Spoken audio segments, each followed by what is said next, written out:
ఆంధ్రప్రదేశ్ ముఖ్యమంత్రి చంద్రబాబు నాయుడు. ఎన్టీఆర్ 30వ వర్ధంతి సందర్భంగా నిన్న మంగళగిరి కేంద్ర కార్యాలయంలో ఏర్పాటు చేసిన సభలో మాట్లాడుతూ చాలా సీరియస్గా మాట్లాడారు. చాలా స్ట్రాంగ్గా వార్నింగ్ కూడా ఇచ్చారు. ఒక రకంగా చెప్పాలంటే ఈ ప్రభుత్వం ఏర్పడిన 18 నెలల్లో, కూటమి ప్రభుత్వం ఏర్పడిన 18 నెలల్లో చంద్రబాబు నాయుడు నిన్న చేసిన ప్రసంగం జగన్మోహన్ రెడ్డికి, ఆయన పార్టీ నాయకులకి, పిచ్చి వేషాలు వేస్తున్న వాళ్ళకి అందరికీ ఒక ఫైనల్ వార్నింగ్, ఒక అల్టిమేటం ఇచ్చినట్టే అనిపించింది. అంటే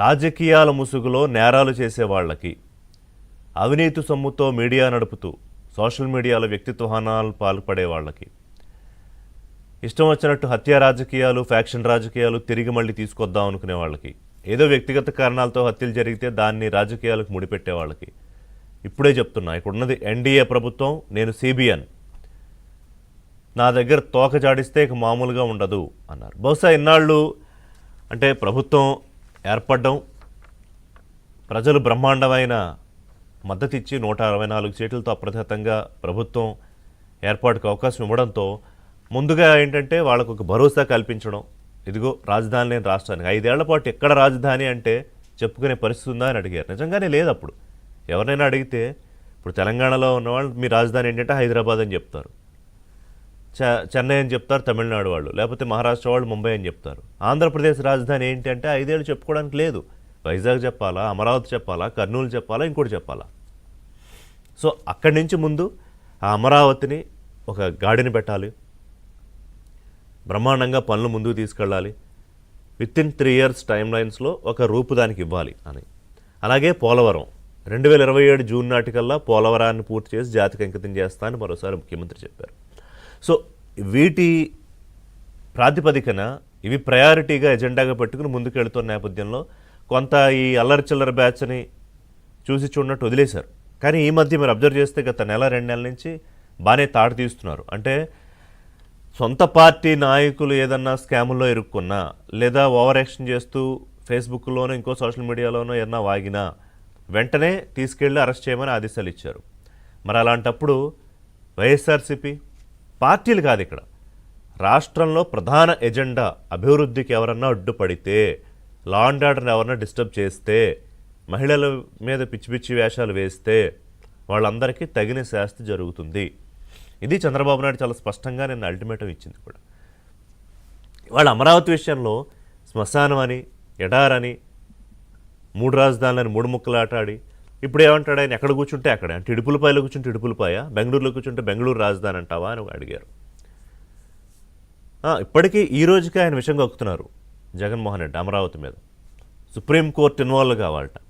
ఓ పక్కన కేంద్ర ప్రభుత్వంతో మాట్లాడుకుని దీనికి ఒక గెజెట్ జారీ చేయించుకునే పనిలో ఆంధ్రప్రదేశ్ ప్రభుత్వం, కూటమి ప్రభుత్వం ఉంటే ఇందులో సుప్రీంకోర్టు ఇన్వాల్వ్ కావద్దా? రివర్ బేసిన్లో కడతారా, రివర్ బెడ్లో కడతారా? ఆయనకి అది కూడా తెలియదు, బేసిన్ రివర్ బెడ్ అనేది. అందుకే అన్నారు ఇలాంటి ఆయనతో రాజకీయం చేయడం దౌర్భాగ్యం అని ముఖ్యమంత్రి.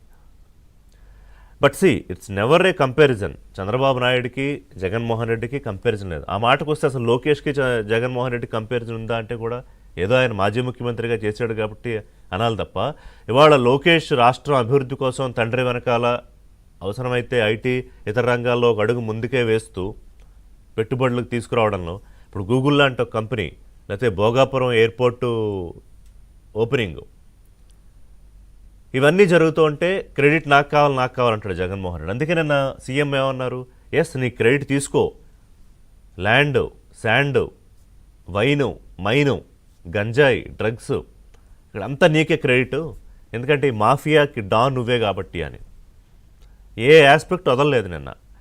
అంటే ఆ పార్టీలో ఎవరైతే ఉన్నారో, అంటే కింద నుంచి పై వరకు చిల్లర మల్లర స్కాములు చేసే దగ్గర నుంచి పెద్ద పెద్ద స్కాములు చేసే వాళ్ళ వరకు అందరికీ ఒక టోకు వార్నింగ్ ఇది. మరి సెట్ అవుతారా?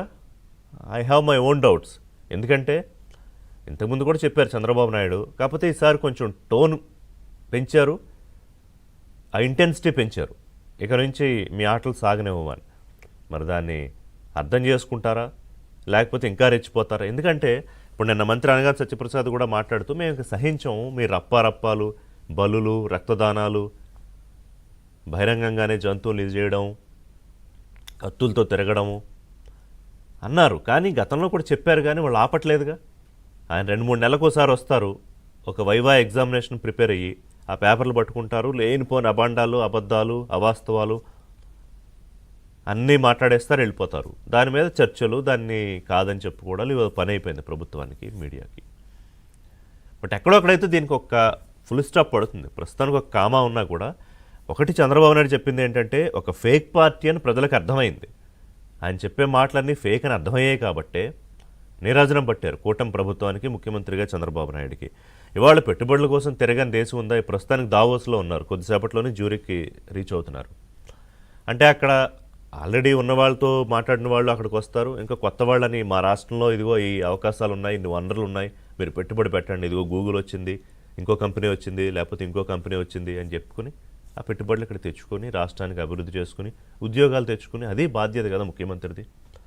5 ఏళ్లలో ఏమీ చేయకుండా అన్నీ నేనే చేశాను, నాకు రేట్ కావాలంటే ఇదిగో చెప్పారుగా ముఖ్యమంత్రి, రేట్ అంతా మీకే. యువతని నాశనం చేయడంలో, రాజధాని లేకుండా చేయడంలో, అద్భుతమైన లిక్కర్ స్కామ్లో, లేకపోతే నకిలీ మద్యంలో, గంజాయిలో, డ్రగ్స్లో, యువతను రెచ్చగొట్టడంలో, కత్తులు పట్టించి రప్పారప్పా అనిపించడంలో, ఇది అనైతికము అన్న ప్రతి దాంట్లో క్రెడిట్ జగన్మోహన్ రెడ్డికే. ఆయన చూస్తే గనక బహుశా చూడరనుకుంటా.